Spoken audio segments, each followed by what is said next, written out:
Hey everybody, it's Rachel again. It's been about a week since my last video, so I thought it was time for me to give a little update about how things are going in this time of social distancing. And for me, I've also been off work for about a week now. I have a few more days of that before I have to start doing some more things online.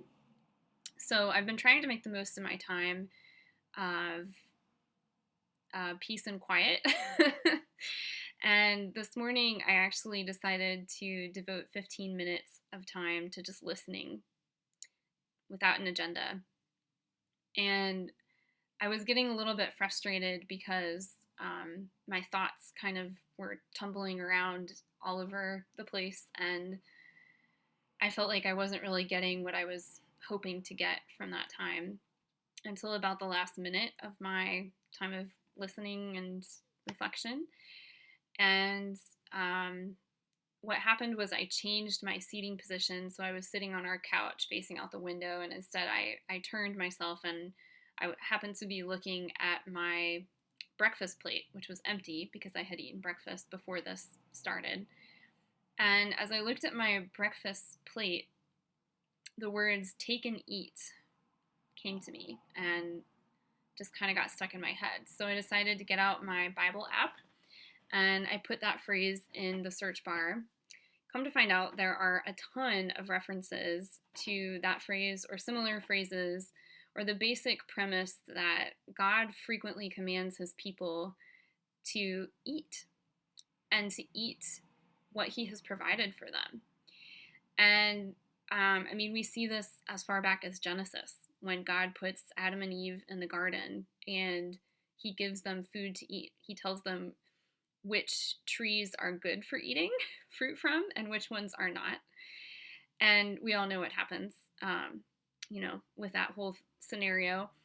But we see Jesus breaking bread and giving it to his disciples and saying, "Take and eat, for this is my body."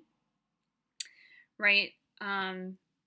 He promises in Deuteronomy, "You will eat and be satisfied." And in Isaiah 52, 1 through 2, he talks about eating what is good and not what doesn't satisfy. Even as far into the Bible as Revelation. So we've got like from Genesis on the one end to Revelation on the other. The word says, "If anyone hears my voice and opens the door, I will come in and eat with that person." And in Psalms 22:6, "The poor will eat and be satisfied. Those who seek the Lord will praise him." In John 6:50, Jesus tells his disciples that he is the bread from heaven, which anyone may eat and not die. So we see this theme over and over, and those were just a few examples from the many that I found of, God providing for us what we need. And sometimes it's physical, like physical food. A lot of these references are relating to physical food, but he also provides what we need spiritually. And I think that this time of social distancing and isolation is an invitation for us to depend on the Lord, not just for our physical well-being, but also for our spiritual sustenance. And so we're being invited to take and eat what he's providing during this time. We can move from loneliness into solitude. I think that's an invitation that I'm trying to move into as well, especially as a person who really likes people. And I tend to fill a lot of my time, with being with others. And so here I'm just being forced to spend a lot more time doing that inner work, which is hard, which is uncomfortable. And